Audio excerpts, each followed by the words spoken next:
Dear learners, welcome to our channel let's make them easy. আলোচনা করছি father of modern English pros এবং অ্যাফরিজমের গুরু sir Francis বেকনের বিখ্যাত একটা এসে অফ স্টাডিজ নিয়ে। আমরা জানি যে ফ্রান্সিস বেকনের এসেগুলো কম্প্যাক্ট, কনডেন্সড এবং ইপিগ্রামেটিক স্টাইলে লেখা হয়, অর্থাৎ তার লিখনের মধ্যে আজেবাজে কোনো কথা থাকে না, প্রত্যেকটা লাইনই বেজ লাইন এবং মিনিংফুল। স্যার ফ্রান্সিস বেকন তার অফ স্টাডিজ গ্রন্থে nature and function of study, সেই সাথে বেনিফিট অফ স্টাডি নিয়েও আলোচনা করেছেন। অর্থাৎ অফ স্টাডিজ গ্রন্থের মূল আলোচ্য বিষয় হচ্ছে স্টাডি, অধ্যয়ন কিভাবে করতে হবে, অধ্যয়ন থেকে মানুষ কিভাবে উপকৃত হতে পারে, এটাই হচ্ছে অফ স্টাডিজের মূল আলোচ্য বিষয়। অশিক্ষিত মানুষেরা বাস্তব ঘটনা হ্যান্ডেলিংয়ের মাধ্যমে অভিজ্ঞতা লাভ করে, কিন্তু একজন শিক্ষিত মানুষের মতো অভিজ্ঞতার আলোকে যুক্তিপূর্ণভাবে সে কোনো কাজ করতে পারে না।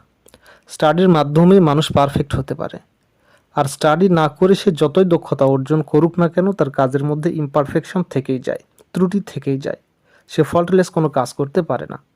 বই অধ্যয়নের মাধ্যমে ব্যক্তির ক্যাপাসিটি বা দক্ষতা বৃদ্ধি পায়, সুতরাং এখানে বই অধ্যয়নের উপরই গুরুত্ব আরোপ করা হয়েছে। কিন্তু রিডাররা কোন বইগুলো পড়বেন, কেমন ধরনের বইগুলো পড়বেন, তার ব্যাপারে বেকনের বক্তব্য এইরকম: All books are not equally important and therefore one should not try to read them with equal attention and industry. মিনিংটা এরকম হয় যে সব বই সমান গুরুত্বপূর্ণ নয়, সমানভাবে গুরুত্বপূর্ণ নয়, তাই একজন মানুষের উচিত নয় সকল বইগুলো সমান মনোযোগ বা পরিশ্রম করে পড়া।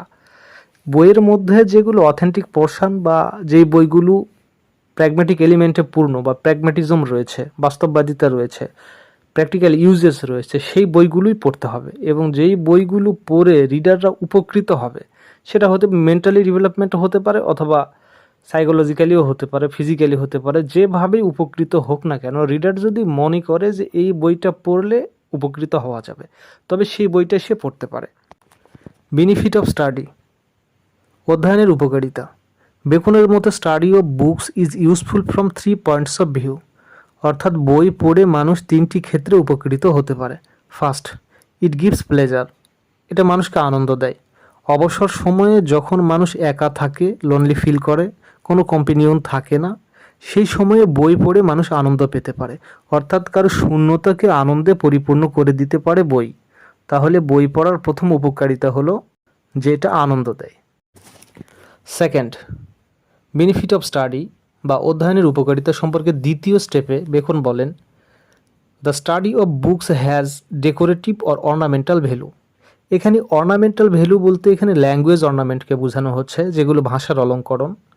যেমন যখন একজন মানুষ কথা বলবে তখন সে কিছু এক্সাম্পল তুলে ধরবেন, কিছু উদাহরণ তুলে ধরবেন, বই পুস্তক থেকে গুরুত্বপূর্ণ কিছু লাইন সে কোট করবেন, হুবহু তুলে ধরবেন।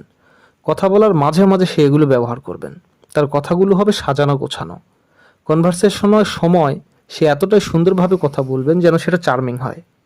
সে একজন ওরাটর বা সুবক্তা, তার কথাগুলো অত্যন্ত স্পষ্ট এবং সাবলীলভাবে সে কথা বলবেন।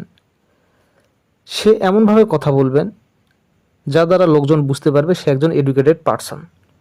সুতরাং এই যে ল্যাঙ্গুয়েজ অর্নামেন্ট, স্টাডি করার মাধ্যমে মানুষের ভাষার অলঙ্করণ বৃদ্ধি পাবে, সে অত্যন্ত সাবলীল প্রাণবন্তভাবে কথা বলতে পারবে। যেই কথা বলার যে স্পষ্টতা, গ্রহণযোগ্যতা, এটাই হচ্ছে দ্বিতীয় বৈশিষ্ট্য বা উপকারিতা হচ্ছে এই স্টাডির। থার্ড হচ্ছে অ্যাবিলিটি, অর্থাৎ স্টাডির ফলে যে মানুষের অ্যাবিলিটি বা দক্ষতা বৃদ্ধি পায় সেটা সম্পর্কে এখানে বলা হচ্ছে। স্টাডি অফ বুকস একজন মানুষের প্র্যাকটিক্যাল অ্যাবিলিটিকে বাড়িয়ে তোলে। বাস্তব জীবনে তার কূটনীতি বা পলিসির মাধ্যমে জীবনের সকল ক্ষেত্রে সে পারদর্শিতা দেখাবে।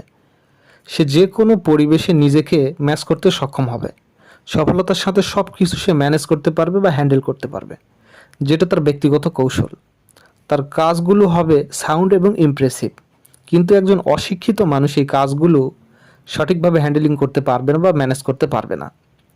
এর কারণ হলো যে যখন সে সমস্যা দেখবে তখন সে বিচলিত হবে, অর্থাৎ সব পরিবেশের জন্য সে নিজেকে ফিট ভাবতে পারবে না, তার কাজগুলো হবে অগোছালো।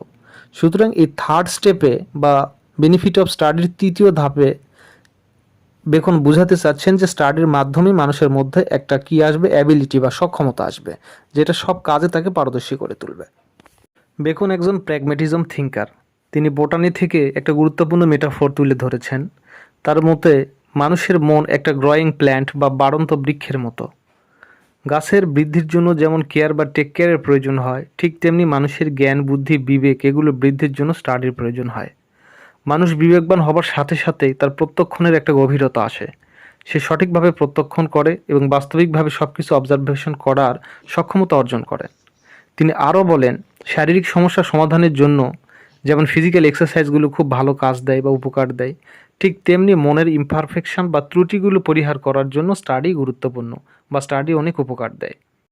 একজন রিডারের জ্ঞান বৃদ্ধিতে কোন ধরনের বই পড়তে হবে সে ব্যাপারে ডিরেকশন দিয়েছেন ফ্রান্সিস বেকন। তার মতে হিস্টোরি পড়ে মানুষ জ্ঞানী হতে পারে, অর্থাৎ কোনো মানুষ যদি জ্ঞানী হতে চায় তবে তাকে হিস্টোরি পড়তেই হবে।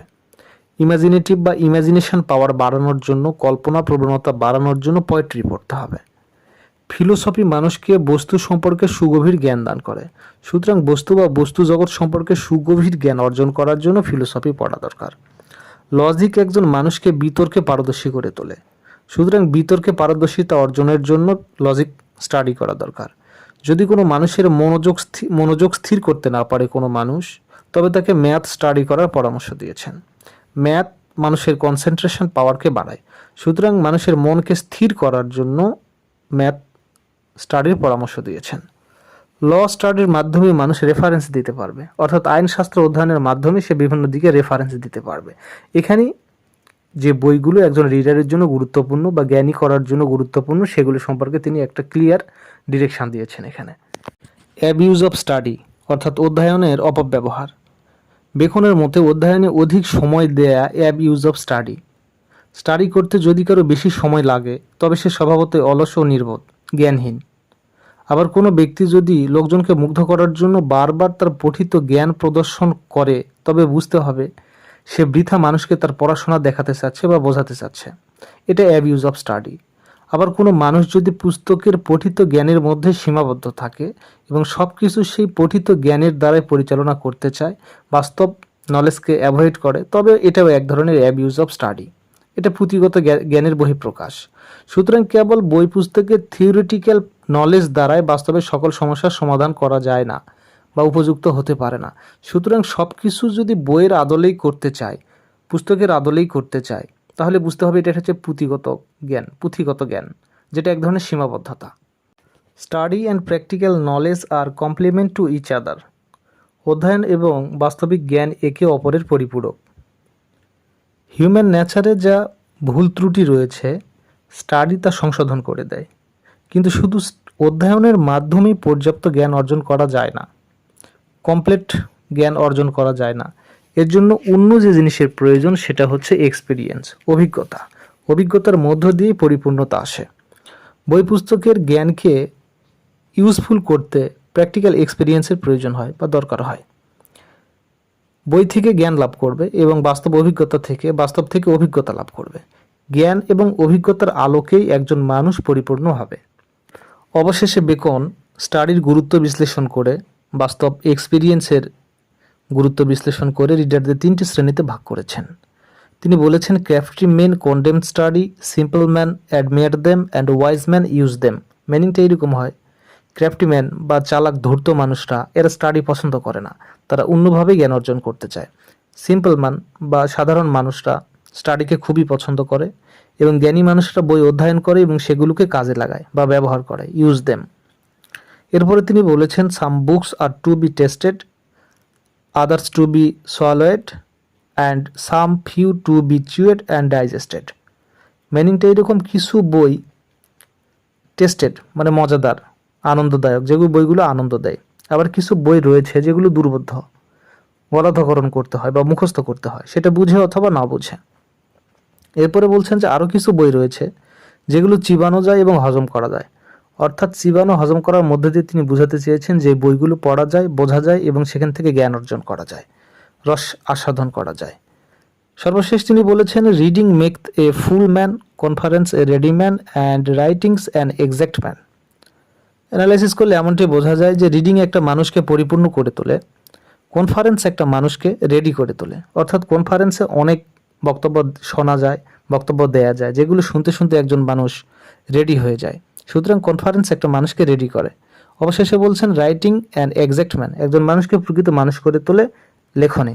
অর্থাৎ এমনটি হতে পারে যে 50 বছর ধরে আপনি স্টাডি করলেন, স্টাডি করতে করতে আপনার জ্ঞানের পরিধি এতটাই বৃদ্ধি পেল যে আপনি 10টা বই লিখে ফেলেছেন।